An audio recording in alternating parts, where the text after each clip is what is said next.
Welcome to 1.6 page 2. Here we are to show that f and g are inverse functions algebraically. So that means we want to show that f of g of x equals x. Now we have other options.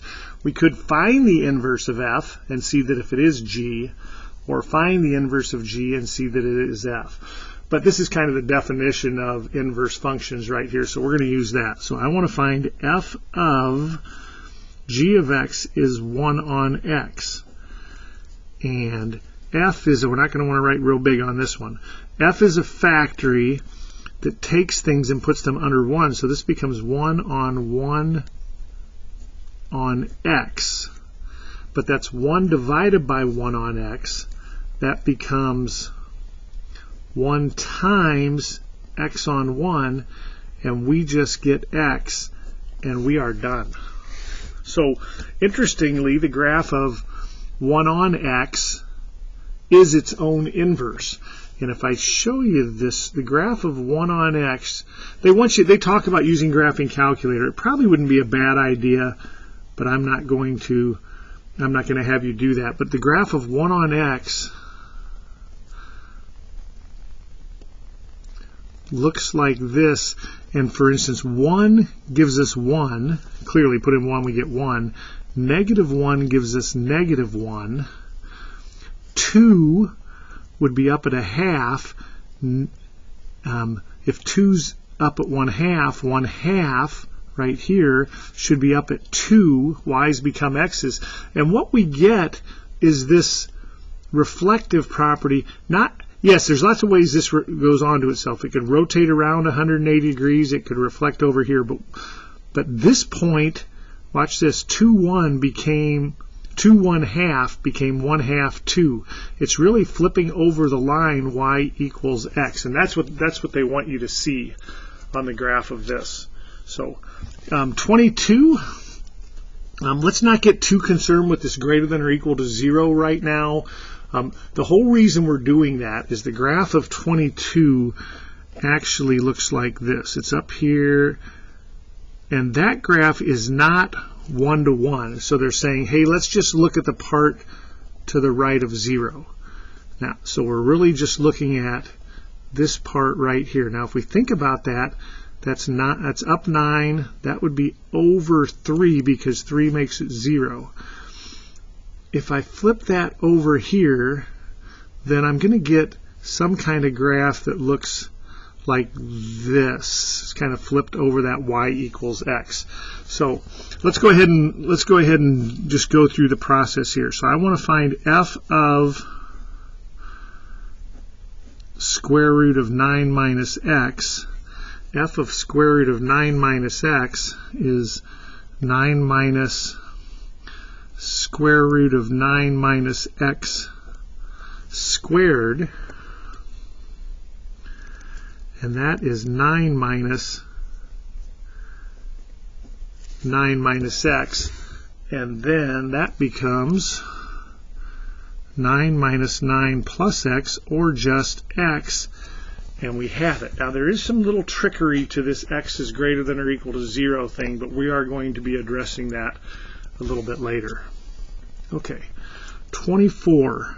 F of g is 1 minus x on x, would be f is a factory that takes things, puts them right there. So I get 1 on 1 plus 1 minus x on x, and that is,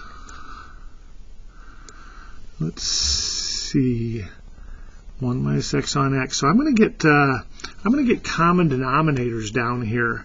So this is 1 on, actually, you know what I'm going to do? One of my favorite tricks. I'm going to multiply this by x on x. I can do that because x on x is 1. So my numerator becomes x times 1. When I distribute the denominator, I get x times 1 is x. And then I get plus x times this fraction, the x's cancel, 1 minus x. And then I get x over the x's cancel 1, I get x. And we've got it. So Compound fractions, if you can find the least common denominator of this term, this term, this term, x, multiply by x over x, it cleans up your problems pretty quickly. Okay, now we are to show that these are inverses algebraically, graphically, numerically. We are going to, I'll talk about these other things. The graphically, we know that it now should reflect over y equals x. Numerically, that just means if 3 becomes 4, if I have a point 34, then on the other graph I should have 4 becoming 3. So let's just show that these guys are inverses. Same as what we were doing up above. So f of 4x plus 9 becomes, f is a factor that puts things right there, 4x plus 9, then subtracts 9 from them and divides 4. 9's cancel, 4x on 4, and x, f of g of x equals x. And once again, we've got it right there. Now, if we were to graph these, I know what the graph of this looks like. It's up 9, and it's going up 4 over 1. It's a really steep line like this, even steeper than that. And this is 1/4 x minus 9/4. It's going through negative 9/4 here, and it's going up really slowly, something like that. And here's the relation they want us to see. It reflects over that line onto itself. Okay, so pretty straightforward. Once again, here we have this greater than or equal to 0. We are going to talk about that in more depth, but for right now, we're going to just kind of set it aside, and we'll come back to that. So I want to find f of x to the 4th plus 10 on 3. And a reminder, it's asking us to do a few things here numerically. Numerically on this one, that would be like, well, let's put in 0 and see what we get. 0, we get negative 9/4. Let's put in negative 9/4 here and see what we get. Negative 9/4 here would eventually get us 0, and we start feeling comfortable. That's where you might use the table in your calculator, but right now I'm really more interested in this. We'll talk about some of these others. Okay. So f of g, f is a factor that puts things right there. So we get, I think I'll put that down here, save some room. 4th root of 3 times this messy x to the 4th plus 10 on 3. Then we still have to subtract 10. F is a factor that puts things after 3, subtracts 10, puts it all under the 4th root. And hopefully good stuff happens there. 4th root, 3's cancel. I get x to the 4th. Let's see, that's plus 10. Plus 10, 3's cancel. There's still a minus 10. So we get the 4th root of x to the 4th, which is x. Now, to be perfectly honest, it's actually the absolute value of x. Picture this. If x is negative 2, negative 2 to the 4th is positive 16. The 4th root of positive 16 is positive 2, but x was negative 2. This should really be the absolute value. The whole greater than or equal to 0 takes care of that, and that's just kind of a prelude to a discussion we're going to have later. And then 34 gets a little bit uglier. So let's take a look. F of 2x plus 3 on x minus 1. F is a factor that puts things here and here. So I get 2x plus 3 on x minus 1. Attaches a plus 3, puts it over the same thing, 2x plus 3 on x minus 1, and then subtracts 2. So we got all of that going on. And here are our algebraic options now. I could get common denominators. Multiply this by x minus 1 on x minus 1. Multiply this by x minus 1. Smash these together, flip and multiply. But I'm going to multiply the top and bottom both by x minus 1, Why may I do that? Because x minus 1 on x minus 1 is equal to 1. Now watch how awesome this is. When I distribute the whole x, I'm not going to FOIL these. I'm going to distribute the whole x minus 1 to this term. The x minus 1's cancel. And I just get 2x plus 3. This cancels that.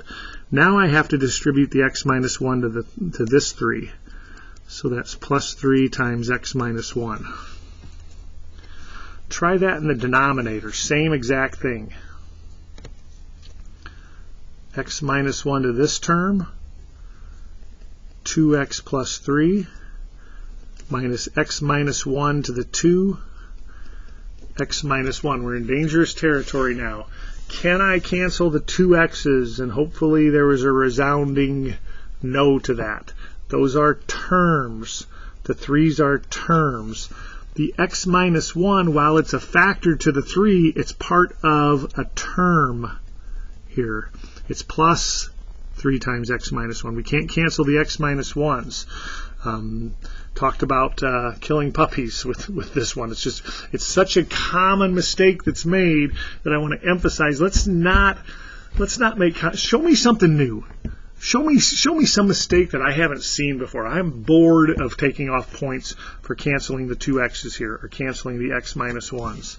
So here we go. We get 2x plus 3 plus distribute 3x minus 3 all on 2x plus 3 minus 2x plus 2, and I get what good happens here. The 3's cancel.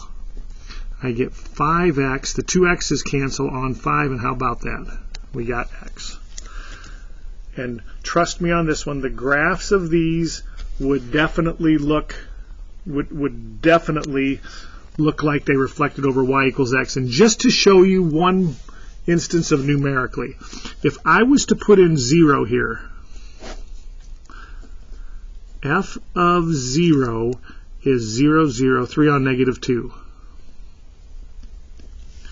Now if I put negative 3 halves into this one, I get 2 times negative 3 halves plus 3 all on negative 3 halves minus 1.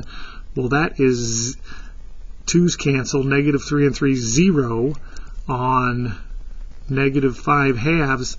That is 0. So this factory turns zeros into negative 3 halves, and this one turns negative 3 halves into zeros. And there you go. That's what I would refer to as just a star-bellied sneetch, but that is a definite indication that these could very possibly be inverses. But here's what we're really looking for right here. Okay, 13-minute video, probably about the same amount of time, 10, 13 minutes for you guys. Ask questions. Let me know if I can help.